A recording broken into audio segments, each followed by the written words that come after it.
Assalamualaikum warahmatullahi wabarakatuh. Perkenalkan, nama saya Bayu Irawan, NIM 2119066. Dan di sini saya akan menjelaskan makalah kami yang berjudul Pemikiran Filsafat Timur Surawardi. Dan saya akan menjelaskan materi tentang biografi Surawardi. Langsung saja.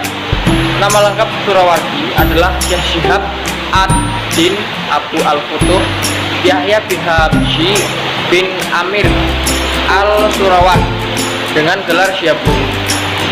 Surawardi lahir pada tahun 548 Hijriah, tepatnya pada 1153 Masehi di daerah Surawardi, Iran Barat Laut, dekat Zajan, dan meninggal pada tahun 1191 Masehi di usia 38 tahun di Damaskus. Surawardi adalah ilmuwan muslim yang ikut andil mengantarkan kejayaan pada ilmu pengetahuan Islam. Berbagai macam pemikiran telah beliau cetuskan untuk kemaslahatan keilmuan Islam.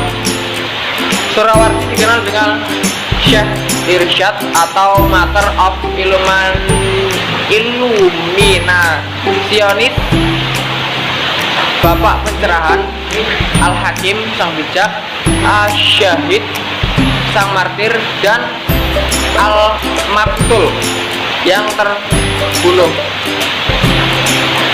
Pendidikan dimulai di Margah, kawasan Azerbaijan, untuk belajar hukum. Selanjutnya Surawardi pergi ke Isfahan, Iran. Di kota ini tumbuh beragam pemikiran, khususnya filsafat Ibnu Sina. Di sini ia belajar logika melalui buku Al-Basir Al-Nasiriyah, kitab karya Omar Ibnu Sahlan Al-Sawi. Beliau adalah ahli logika yang terkenal sekaligus salah satu pemikir iluminasi awal dalam Islam. Setelahnya, Surawardi melanjutkan perjalanannya menuju Anatolia Tenggara dan diterima dengan baik oleh sejumlah pangeran Bani Saljuk Romawi. Setelah mengenyam pengetahuan formal, Surawardi bertolak ke Persia yang terkenal dengan tokoh-tokoh sufi. Ia tertarik pada ajaran tasawuf dan akhirnya menekuni mistisisme.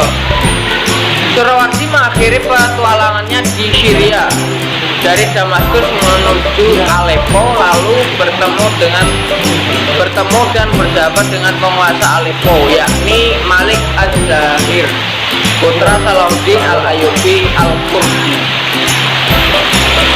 Saat di Aleppo, walaupun usianya masih belita, Surawardi sudah mampu menguasai pengetahuan filsafat dan tasawuf begitu mendalam. Bahkan Tabaqat Al-Ittabah menyebut Surawardi adalah tokoh zamannya dalam ilmu-ilmu hikmah.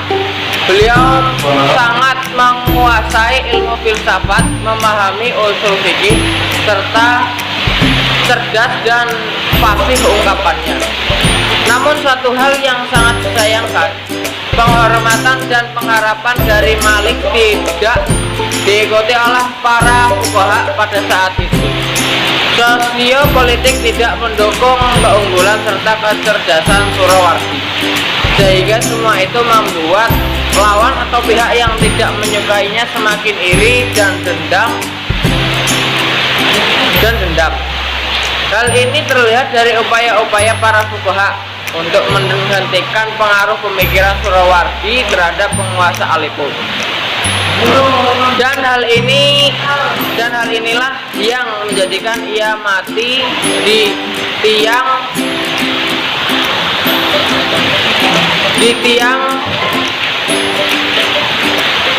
gantungan pada tahun 1191 Masehi dalam usia yang relatif muda, yakni 38 tahun karena kedengkian sebagian ulama fuqaha. Kurang lebihnya seperti itu dan akan dilanjutkan oleh pemateri selanjutnya. Terima kasih. Wassalamualaikum warahmatullahi wabarakatuh. Assalamualaikum warahmatullahi wabarakatuh. Perkenalkan, nama saya Lasma Mursalah dengan NIM 2119086 dari kelompok 11 Filsafat Islam.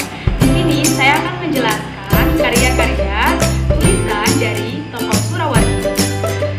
Karya tulisan dari tokoh Surawadi ini berjumlah tidak kurang dari 50 karya filsafat dan gnostik. Dalam bahasa Arab dan Persia, saya dosen jelas mengelompokkan karya Surawadi menjadi 5 bagian, yaitu 1. Berisi motivasi pengajaran dan kaidah teosofi yang merupakan penafsiran dan modifikasi terhadap filsafat paripatetis.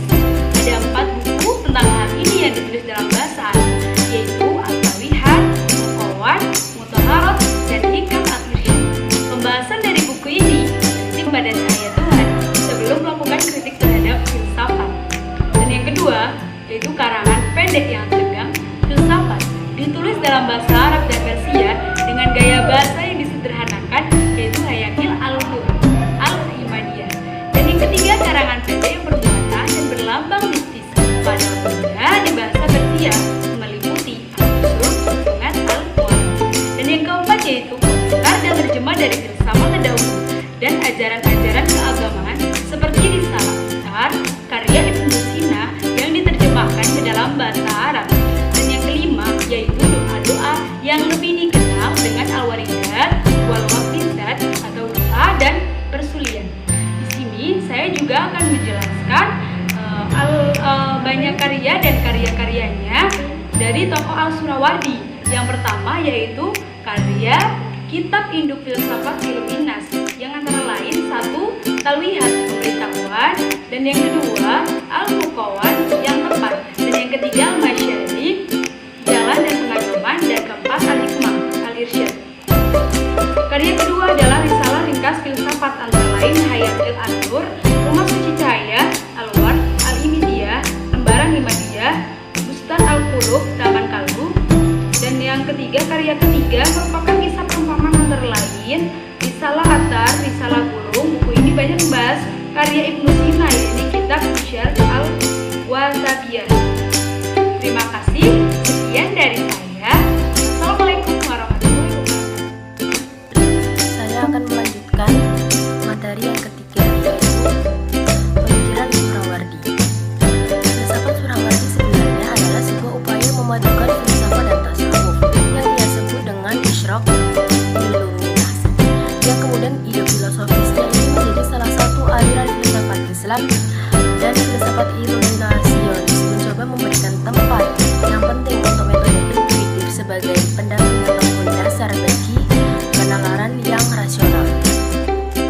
Adapun latar belakangnya, yang pertama, latar belakang dari pemikirannya yaitu bahwa pemikiran Iluminasi Surawadi tidak hanya bersumber dari Islam, tetapi sumber Islam pun ikut serta mewakili pemikirannya, seperti pemikiran Sufisme, pemikiran paripetik Islam, pemikiran sebelum Islam, pemikiran kuno, dan bersandar pada ajaran Zoroaster dalam menggunakan lambang-lambang cahaya dan kegelapan. Selanjutnya yaitu metafisika dan cahaya. Menurut Surawadi, cahaya itu bersifat imaterial dan tidak bisa didefinisikan. Yang selanjutnya yaitu epistemologi. Surawadi menggabungkan antara cara nalar dengan intuisi dan menganggap keduanya saling melengkapi. Menurutnya, nalar tanpa intuisi dan iluminasi tidak akan pernah bisa mencapai sumber transenden dari segala gambaran kebenaran dan penalaran.